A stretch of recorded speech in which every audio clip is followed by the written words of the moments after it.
Hello बच्चों, तो कैसे हैं आप लोग। तो आज हम रिवीजन करने वाले हैं सेल बायोलॉजी का एट 10 मिनट्स। तो इसमें टॉपिक इंक्लूड्स किए हैं हमने plant, animal and bacteria cell, microscope, stem cell, specialised cell, mitosis, cell transport and factor. First हमारा है plant cell. Plant cell are eukaryotic cell with a true nucleus along with specialised structure called organelles that carry out certain specific function is called plant cell. अब हम इसका diagram देख लेते हैं। Plants are apoplast और vacuole होते हैं, इसमें क्लोरोप्लास्ट होता है, Golgi complex, cell membrane, peroxisome, nucleus, endoplasmic reticulum except. Then हमारा आता है animal cell. Animal cell are the basic building blocks of all living animals and they perform many functions is called plant animal cell. इसका भी हम diagram देख लेते हैं।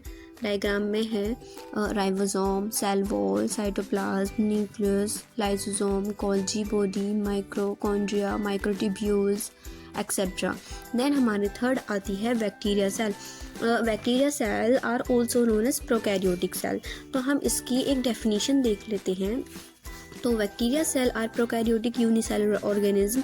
They have are relatively simple with structure compound to eukaryotic cell. They also do not possess any membrane-bound organelles such as the nucleus, do not possess genetic material, DNA and RNA in the intercellular space called the nucleoid. This is called bacteria. Bacteria में एक हमारा flagella होता है, लाई होते हैं, plasmid होता है, cytoplasmic होता है, राइबोसोम, न्यूक्लाइड होता है, इसमें डीएनए हमारा, कैप्सूल होते हैं, सेल वॉल होते हैं, साइटोप्लाज्मिक मेम्ब्रेन होती है और एक इंक्लूजन बॉडीज़ होती हैं।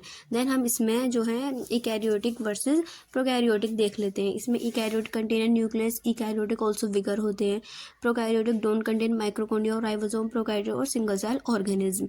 देन हमारा आता है इसके बाद माइक्रोस्कोप। माइक्रोस्कोपी क्या होते हैं? इज़ द टेक्निकल फील्ड जो हम अपनी आंखों से नहीं देख सकते, वो हम माइक्रोस्कोप से देखते हैं। This is called microscope. तो इसमें दो टाइप के माइक्रोस्कोप होते हैं, एक हमारा होता है इलेक्ट्रॉन माइक्रोस्कोप और एक हमारा होता है लाइट माइक्रोस्कोप। तो फर्स्ट ऑफ ऑल हम देखेंगे अपना लाइट माइक्रोस्कोप। तो हमारा लाइट, सबसे पहले हम इसकी डेफिनेशन देख लेते हैं, ठीक है। तो लाइट माइक्रोस्कोप क्या होता है? The optical microscope also known as light microscope is a type of microscope that commonly use visible light and system a lens to generate magnified image of smaller generate object. This is include white light composed of all wavelength, ठीक है। इसके 2-3 parts होते हैं, एक arm होता है, head होता है और एक बेस होता है, ठीक है।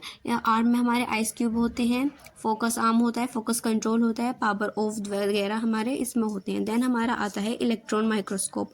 The electron microscope use a beam of electron and their wave like characteristic to magnify an object image, unlike the optical microscope that use visible light to magnify images.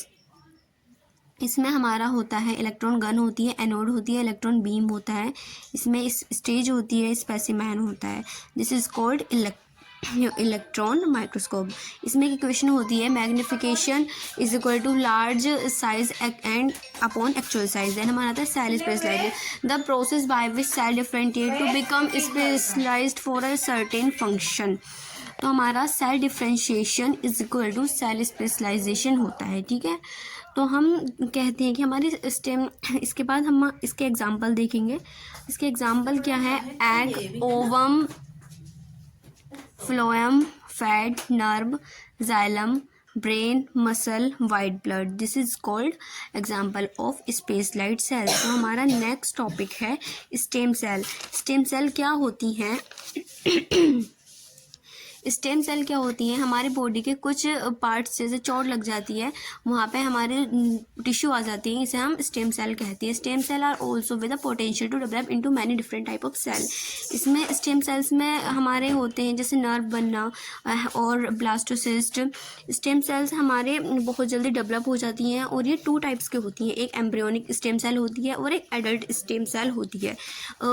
Stem cell first हम पढ़ लेंगे embryonic stem cell. Embryonic stem cell are a cell that can type in a body and they are derived from an inner cell mass of blastocytes, जिसमें हमारा वो बनता है, क्या कहेंगे हम इसको, फीटस बनता है, डेवलपिंग फीटस, और फिर ये एडल्ट मास होता है, एम्ब्रियोनिक स्टेज बनाती है। देन हमारी आती है एडल्ट सेल। एडल्ट सेल क्या होती है हमारी, also known as somatic cell, undifferentiated होती हैं, cell that can be found in the body to response damage tissue.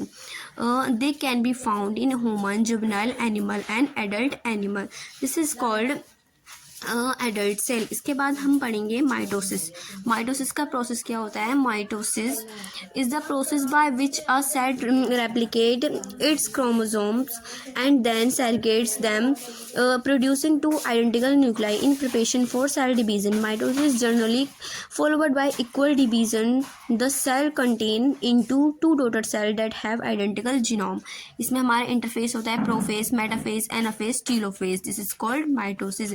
इसमें हमारे सेल साइकिल भी आते हैं, इसमें फेस होते हैं, इसमें एक G1 फेस होता है, G2 फेस होता है, S फेस होता है, साइटोकाइनेसिस होता है और माइटोसिस आता है।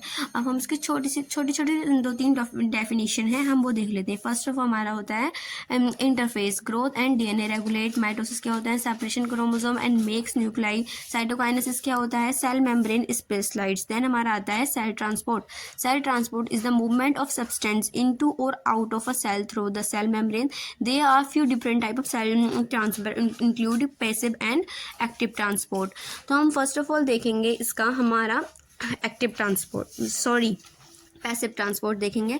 पैसिव ट्रांसपोर्ट क्या होता है, passive transport is a type of membrane transport that does not require energy to move substance across cell membrane instead to using cellular energy like active transport.